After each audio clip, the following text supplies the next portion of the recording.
विश्वं विष्णुर्वषट्कारो भूत भव्य भवत् प्रभुः भूतकृद् भूत भृद्भावो भूतात्मा भूत भावनः भूतात्मा परमात्मा च मुक्तानां परमा गतिः अव्ययः पुरुषः साक्षी क्षेत्रज्ञोऽक्षर एव च योगो योगविदां नेता प्रधानः पुरुषेश्वरः नारसिंहः वपुः श्रीमान् केशवः पुरुषोत्तमः सर्वः सर्वशिवस्थाणुर्भूतादिर्निधिरव्ययः सम्भवो भावनो भर्ता प्रभवः प्रभुरीश्वरः स्वयंभू शम्भुरादित्यः पुष्कराक्षो महास्वनः अनादिनिधनो धाता विधाता धातुरुत्तमः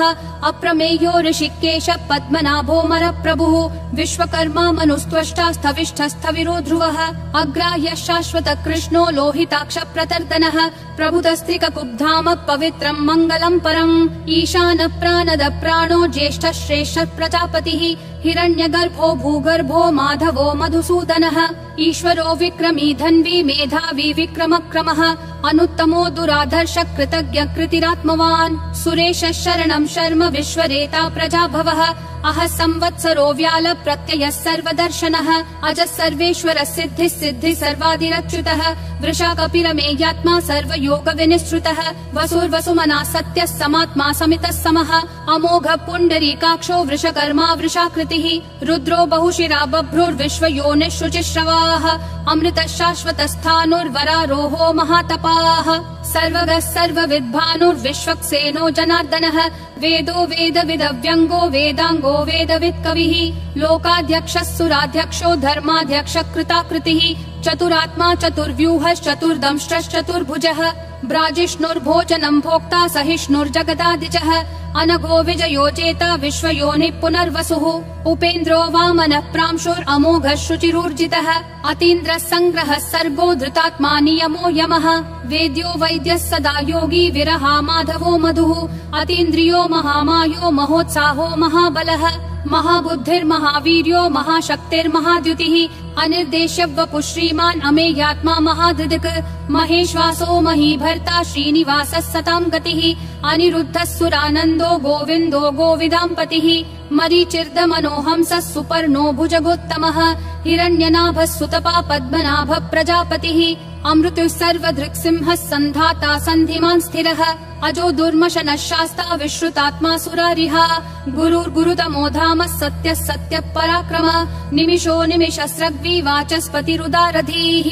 अग्रणीर्ग्रामणी श्रीमान् न्यायो नेता समीरणः सहस्रमूर्धा विश्वात्मा सहस्राक्षः सहस्रपात् आवर्तनो निर्वृत्तात्मा संवृतः सम्प्रमर्दनः अह संवर्तको वह्निरनिलो धरणीधरः सुप्रसाद प्रसन्नात्मा विश्वधृग् विश्वभृग् विभुः सत्कर्ता सत्कृतः साधुर्जह्नुर्नारायणो नरः असंख्येयो प्रमेयात्मा विशिष्टः शिष्टकृच्छुचिः सिद्धार्थः सिद्ध संकल्पः सिद्धिः सिद्धि साधनः वृषाही वृषभो विष्णुर्वृषपर्वा वृषोदरः वर्धनो वर्धमानश्च विविक्तः श्रुतिसागरः सुभुजो दुर्धरो वाग्मी महेन्द्रो वसुदो वसुः नैकरूपो बृहद्रूपः शिपिविष्ट प्रकाशनः ओजस्तेजोद्युतिधर प्रकाशात्मा प्रतापनः ऋद्धस्पष्टाक्षरो मन्त्र चन्द्रांशूर्भास्करद्युतिः अमृतांशूद्भवो भानुः शशबिन्दुः सुरेश्वरः औषधं जगतस्तेतु सत्यधर्म पराक्रमः भूतभव्य भवन्नाथ पवन पावनो नलः कामः कामकृत्कान्तः कामः कामप्रद प्रभुः युगादिकृत् युगावर्तो नैकमायो महाशनः अदृश्यो व्यक्तरूपश्च सहस्रजिदनन्तजित् इष्टो विशिष्ट शिष्टेश्च शिखण्डी नहुषो वृषः क्रोधः क्रोधकृत्कर्ता विश्वबाहुर्महीधरः अच्युत प्रदित प्राण प्राणदो वासवानुजः अपान्निधिरधिष्ठानम् अप्रमत्त प्रतिष्ठितः स्कन्द स्कन्दधरो धुर्यो वरदो वायुवाहनः वासुदेवो बृहद्भानुरादिदेवः पुरन्दरः अशोकस्तारणस्तारः शूरः शौरी जनेश्वरः अनुकूलः शतावर्त पद्मी पद्मनिभीक्षणः पद्मनाभो रविन्दाक्ष पद्मगर्भः शरीरभृत् महर्दिरुद्धो वृद्धात्मा महाक्षो गरुडध्वजः अतुलः शरभो भीमः समयज्ञो हविर्हरिः सर्वलक्षणलक्षण्यो लक्ष्मीवान् समितिञ्जयः विक्षरो रोहितो मार्गो हेतुर्दामोदरः सहः महीधरो महाभागो वेगवानमिताशनः उद्भवः क्षोभणो देवक्षीगर्भः परमेश्वरः करणं कारणं कर्ता विकर्ता गहनो गुहः व्यवसायो व्ययस्थानः संस्थानस्थानदो ध्रुवः परर्धि परमस्पष्ट तुष्ट पुष्ट शुभेक्षणः रामो विरामो विरतो मार्गो नेयो नयो नयः विरशक्तिमतां श्रेष्ठा धर्मो धर्म विदुत्तमः वैकुण्ठ पुरुष प्राण प्राणद प्रणव पृतुः हिरण्यगर्भ शत्रुघ्नो व्याप्तो वायुरधोक्षजः ऋतु सुदर्शन काल परमेष्ठी परिग्रहः अग्र संवत्सरो दक्षो विश्रामो विश्वदक्षिणः विस्तारस्थावरस्थानुं प्रमाणं बीजमव्ययम् अर्थोऽनर्थो महाकोशो महाभोगो महाधनः अनिर्विण्णस्थविष्ठो भूर्धर्मयूपो महामखः नक्षत्रनेमिर्नक्षत्री क्षम क्षामः समीहनः यद्ययुज्यो महेज्यश्च क्रतुः सत्रं सतां गतिः सर्वदर्शी विमुक्तात्मा सर्वज्ञो ज्ञानमुत्तमम् सुव्रतः सुमुखः सूक्ष्मः सुघोषः सुखदः सुहृत् मनोहरो जितक्रोधो वीरबाहुर्विदारणः स्वापनः स्ववशो व्यापी नैकात्मा नैककर्मकृत् वत्सरो वत्सलो वत्सी रत्नगर्भो धनेश्वरः धर्मगुप् धर्मकृत् धर्मी सदसक्षरमक्षरम् अविज्ञाता सहस्रांशूर्विधाता कृतलक्षणः गभस्तिनेमि सत्त्वस्थः सिंहो भूतमहेश्वरः आदिदेवो महादेवो देवेशो देवभृद्गुरुः उत्तरो गोपतिर्गोप्ता ज्ञानगम्यः पुरातनः शरीरभूतभृद्भोक्ता कपीन्द्रो भूरि दक्षिणः सोमपोऽमृतपः सोमः पुरुजित् पुरुषोत्तमः विनयोजय सत्यसन्धो दाशारः सात्वतां पतिः जीवो विनयिता साक्षी मुकुन्दोमित विक्रमः अम्भो निधिरनन्तात्मा महोदधिशयोऽन्तकः अजो महार्ह स्वाभाव्यो जिता मित्र प्रमोदनः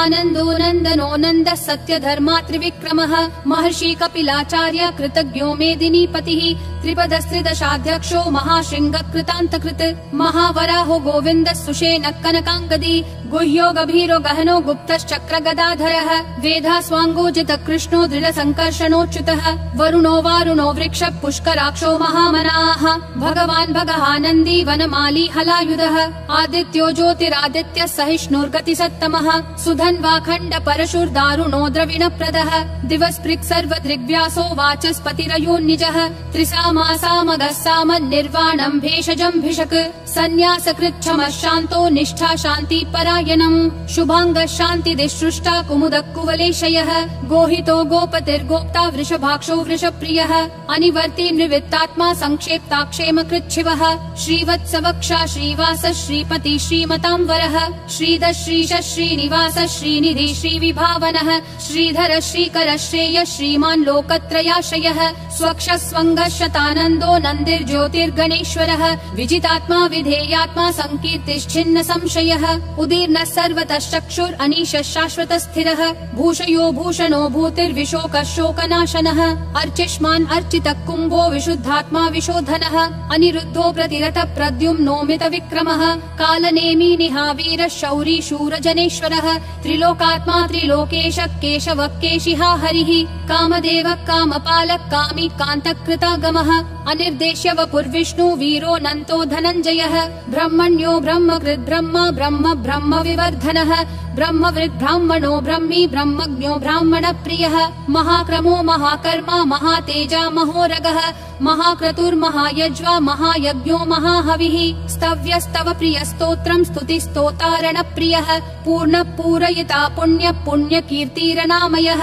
मनोजवस्तीर्थकरो वसुरेता वसुप्रदः वसुप्रदो वासुदेवो वसुर्वसुमना हविः सद्गति सत्कृति सत्ता सद्भूति सत्परायणः शूरसेनो यदुश्रेष्ठः सन्निवासः सुयामुनः भूतावासो वासुदेवः सर्वासु निलयो नलः दर्पः दर्पदो दुप्तो दुर्धरोऽथा पराजितः विश्वमूर्तिर्महामूर्तिर्दीप्तिमूर्तिरमूर्तिमान् अनेकमूर्तिरव्यक्तः शतमूर्तिर्शताननः एको नैकः स वक्कः किम् यत्तत्पदमनुत्तमम् लोकबन्धुर्लोकनाथो माधवो भक्तवत्सलः सुवर्णवर्णो हेमाङ्गो वराङ्गश्चन्दनागदी वीरः विषमः शून्यो घृता क्षीरशलश्चलः अमानी मानदो मान्यो लोकस्वामी त्रिलोकधृक् सुमेधा मेधजो धन्यः सत्यमेधा धराधरः तेजो वृषो द्युतिधरः सर्वशस्त्रभृताम्बरः प्रग्रहो निग्रहो व्यग्रो नैकशृङ्गो गदाग्रजः चतुर्मूर्तिश्चतुर्बाहुश्चतुर्व्यूहश्चतुर्गतिः चतुरात्मा चतुर्भावश्चतुर्वेद विदेकपात् समावर्तो निर्वित्तात्मा दुर्जयो दुरतिक्रमः दुर्लभो दुर्गमो दुर्गो दुरावासो दुरारिहा शुभांगो लोकसारङ्गः सुतन्तुस्तन्तुवर्धनः इन्द्रकर्मा महाकर्मा कृतकर्मा कृतागमः उद्भवः सुन्दरः सुन्दो रत्ननाभः सुलोचनः अर्को वाजस्सनः शृङ्गी जयन्तः सर्वविजयी सुवर्णबिन्दुरक्षोभ्यः सर्ववागीश्वरेश्वरः महाहृदो महाकर्तो महाभूतो महानिधिः कुमुदः कुन्दरः कुन्दः पर्जन्यः पावनो निलः अमृताशोऽमृतवपुः सर्वज्ञः सर्वतोमुखः सुलभः सुवृतः सिद्धः शत्रुजिश्शत्रुतापनः न्यग्रोधोदुम्बरोऽश्वत्थः चाणूरान्ध्रनिषूदनः सहस्राची सप्तजिह्वा सप्तैधा सप्तवाहनः अमूर्तिरनघोचिन्त्यो भयकृद्भयनाशनः अनुर्बृहत् कृशस्थूलो गुणभृन्निर्गुणो महान् अधृतः स्वधृतः स्वास्य प्राग्वंशो वंशवर्धनः भारभृत्कथितो योगी योगिशः सर्वकामदः आश्रमः श्रमणः श्रामः सुपर्णो वायुवाहनः धनुर्धरो धनुर्वेदो दण्डो दमयिता दमः अपराजितः सर्वसहो नियता नियमो यमः सत्त्ववान् सात्विकः सत्यः सत्यधर्मपरायणः अभिप्राय प्रियार्होर्ह प्रियकृत् प्रीतिवर्धनः विहाय सगतिर्ज्योतिर्सुरुचिर्हुतभुग्विभुः रविर्विरोचनः सूर्यः सविता रविलोचनः अनन्तो हुतभुग्भोक्ता सुखदो नैकजोग्रजः अनिर्विन्नः सदा मर्षि लोकाधिष्ठानमद्भुतः सनातनतमः कपिलः कपिरव्ययः स्वस्तिदः स्वस्तिकृत् स्वस्ति स्वस्ति भुक् स्वस्ति दक्षिणः अरौद्रः कुण्डली चक्री विक्रम यूर्जित शासनः शब्दातिगः शब्दसः शिशिरः शर्वरीकरः अक्रूरपेशलो दक्षो दक्षिणक्षमिनाम्बरः विद्वत्तमो वीतभयः पुण्यः श्रवणकीर्तनः उत्तारणो दुष्कृतिः पुण्यो दुःस्वप्ननाशनः वीरः रक्षणः सन्तो जीवनः पर्यवस्थितः अनन्तरूपोऽनन्त श्रीर्जितमन्युर्भयापहः चतुरक्षो गभीरात्मा विदिशो व्यादिशो दिशः अनादिर्भूर्भुवो लक्ष्मी सुवीरो रुचिराङ्गदः जननो जनजन्मादि भीमो भीम पराक्रमः आधार निलयो धाता पुष्पहास प्रजागरः ऊर्ध्वगः सत्पथाचार प्राणद प्रणवप्पनः प्रमाणम् प्राणनिलय प्राणभृत् प्राणजीवनः तत्त्वम् तत्त्वविदेकात्मा जन्म मृत्युजरातिगः भूर्भुवः स्वस्तरुस्तारः सविता प्रापितामहः यज्ञो यज्ञपतिर्यज्वा यज्ञागो यज्ञवाहनः यज्ञभृद्यज्ञकृत्यग्नि यज्ञभुग्यज्ञसाधनः यज्ञातकृत्यज्ञगुह्यामन्नमन्नादयेव च आत्मयोनिः स्वयं जातो वैखानः सामगायनः देवकी नन्दनः सृष्टा क्षितीशः पापनाशनः शङ्खबृन्नन्दकी चक्री शाङ्गधन्वा गदाधरः रथाङ्गपाणिरक्षोभ्यः सर्वप्रहरणायुधः सर्वप्रहरणायुध ओम् नमः इति वनमाली गदीशाङ्गी शङ्खी चक्री च नन्दकी श्रीमन्नारायणो विष्णुर्वासुदेवोऽभिरक्षतु वनमाली गदीशाङ्गी शङ्खी चक्री च नन्दकी श्रीमन्नारायणो विष्णुर्वासुदेवोऽभिरक्षतु वनमाली गदीशाङ्गी शङ्खी चक्री च नन्दकी श्रीमन्नारायणो विष्णुर्वासुदेवोऽभिरक्षतु वासुदेवोऽभिरक्षतु ओम् नमः इति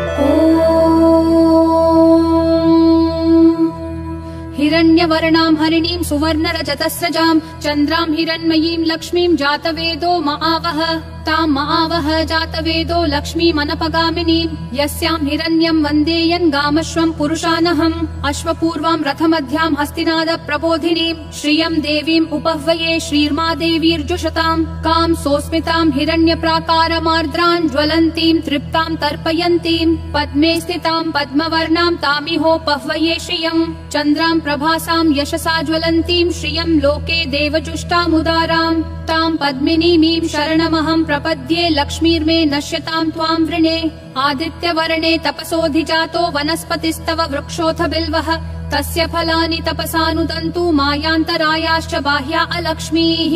उपैतु मां देवसखः कीर्तिश्च मनिना सह प्रादुर्भूतोऽस्मि राष्ट्रेऽस्मिन् कीर्तिमृद्धिं ददातु मे क्षुत्पिपासामलाञ्ज्येष्ठाम् अलक्ष्मीं नाशयाम्यहम् अभूतिमसमृद्धिं च सर्वान् निर्नुद मे गृहात् गन्धद्वारान् दुराधर्षान् नित्यपुष्टां करीषिणीम् ईश्वरीं सर्वभूतानां तामिहोपह्वये श्रियम् मनसः काममाकूतिं वाचः सत्यमशीमहि पशूनां रूपमन्नस्य मयि श्रीश्रयतां यशः कर्दमेन प्रजाभूता मयि सम्भव कर्दम श्रियं वासय मे कुले मातरं पद्ममालिनीम् आपसृजन्तु सिग्धानि चिक्ली तव समे गृहे निच देवीं मातरं श्रियं वासय मे कुले आर्द्रां पुष्करिणीं पुष्टिं पिङ्गलां पद्ममालिनीं चन्द्रां हिरण्मयीं लक्ष्मीं जातवेदो आवह आर्द्रां यः करिणीं यष्टिं सुवर्णां हेममालिनीं सूर्यां हिरण्मयीं लक्ष्मीं जातवेदो आवह तां आवह जातवेदो लक्ष्मीम् अनपगामिनीम् यस्यां हिरण्यं प्रभूतं गावो दास्योश्वान्विन्देयं पुरुषानहम् यः शुचिः प्रयतो भूत्वा जुहुयाद्दाज्यमन्वहम् श्रियः पञ्चदशर्चञ्च श्रीकामः सततं जपेत् पद्मानने पद्म ऊरू पद्माक्षी पद्मसम्भवे त्वं मां भजस्व पद्माक्षी येन सौख्यं लभाम्यहम् अश्वदायी गोदायी धनदायी महाधने धनं मे जुषतां देवी सर्वकामांश्च देहि मे पुत्र पौत्र धनं धान्यं हस्त्यश्वादिगवे रथम् प्रजानां भवसि माता आयुष्मन्तं करोतु माम् धनम् अग्निर्धनं वायुर्धनं सूर्यो धनं वसुः धनमिन्द्रो बृहस्पतिर्वरुणं धनमश्नुते वैनतेय सोमं पिबतु वृत्रः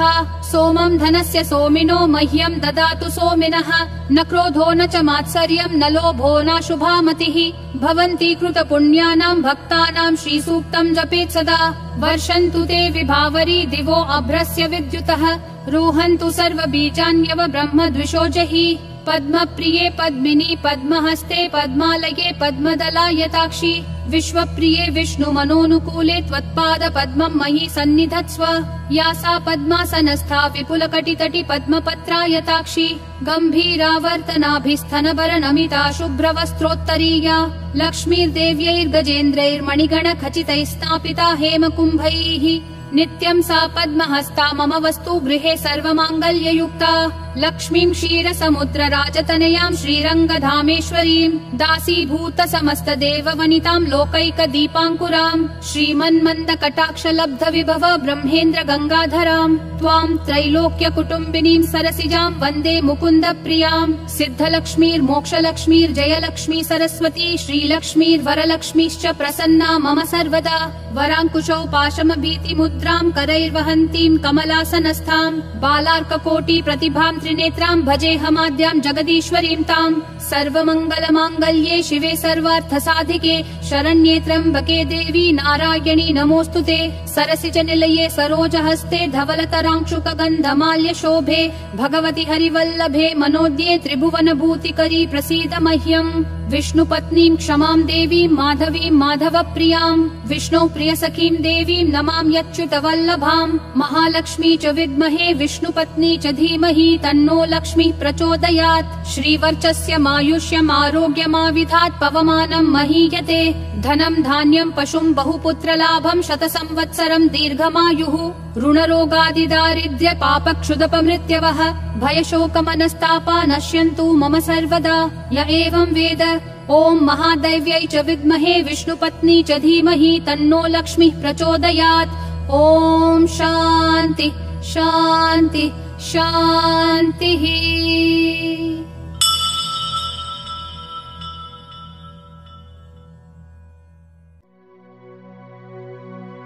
आदिलक्ष्मी श्रीधनलक्ष्मी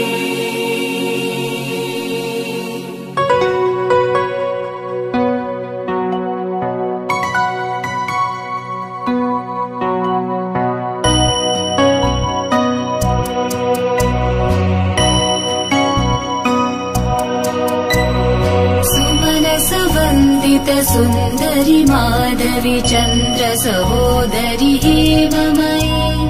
मुनिगणमण्डित मोक्षप्रदायनि मञ्जुलभाषिणि वेदनुते पङ्कजवासिनि देव सुपूजित सद्गुणवर्षिणि शान्तियुते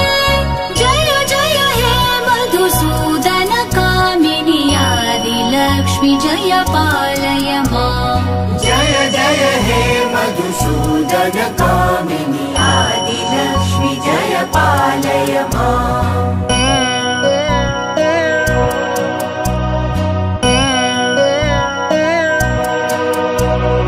अहि कलिकल्मषनाशिनि कामिनि वैदिकरूपिणि वेदमये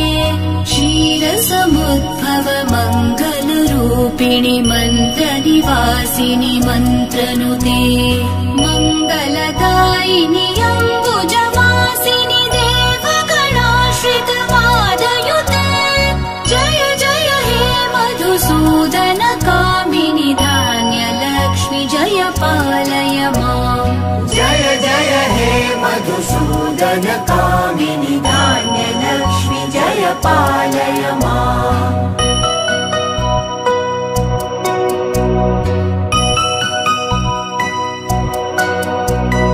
जय वरवर्णिनि वैष्णवि भार्गवि मन्त्रस्वरूपिणि मन्त्रमये सुरगणपूजित शीघ्रफलप्रद ज्ञानविकासिनि शास्त्रनुते भवभयहारिणि पापविमोचनि साधुजनाश्रितपादयुते जय जय हे मधुसूदन कामिनि धैर्यलक्ष्मि सदा पालय माम् जय जय हे मधुसूदन कामिनि धैर्यलक्ष्मि सदा पालय माम्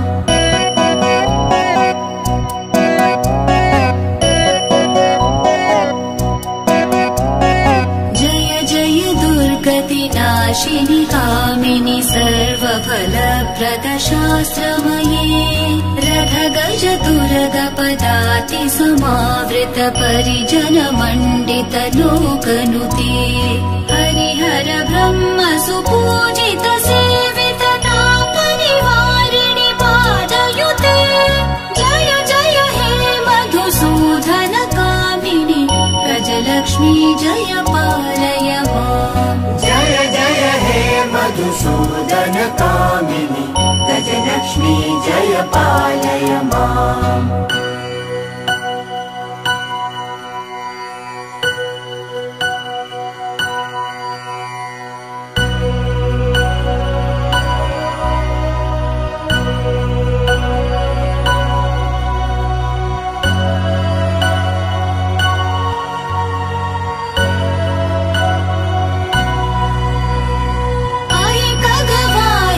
मोहिनि चक्रिनि रागविवर्धिनि ध्यानमये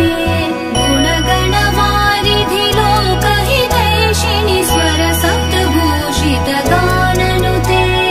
सकल सुरासुर देव मुनीश्वर मानव वन्दित पादयुते जय जय हे मधुसूदन कामिनि सन्तान लक्ष्मि जय पालय माम् जय जय हे मधुसूदन कामिनि सन्तान लक्ष्मि जय पालय माम् जय कमलासनि सद्गतिदायिनि ज्ञानविकासिनि ज्ञानमये अनुदिनमर्चित कुङ्कुमधूसरभूषित वासित वाद्यनुते कनकधरा स्तुति वैभव वन्दित शङ्कर देशिक मान्यपदे जय जय हे मधुसूदन कामिनि विजयलक्ष्मि सदा पालय माम् जय जय हे मधुसूदन कामिनि विजयलक्ष्मि सदा पालय माम् प्रणतसुरेश्वरि भारति भार्गवि शोकविनाशिनि रत्नमये मणिमय भूषित कर्णविभूषण शान्ति समावृत हास्यमुखे नवनिधिदायिनि कलिमलहारिणि कामित फलप्रद हस्तयुते जय जय हे मधुसूदन कामिनि विद्यालक्ष्मि जय पालय माम् जय जय हे मधुसूदन कामिनि विद्यालक्ष्मि जय पालय माम् धिमि धिमि धिम धिमि धिम धिमि धिम धिमि धुम दुबिनाद सपूर्णमये घुम घुम घुम घुम घुम घुम घुम घुम शङ्खनिनाद सुवाद्यनुते वेद पुराणिति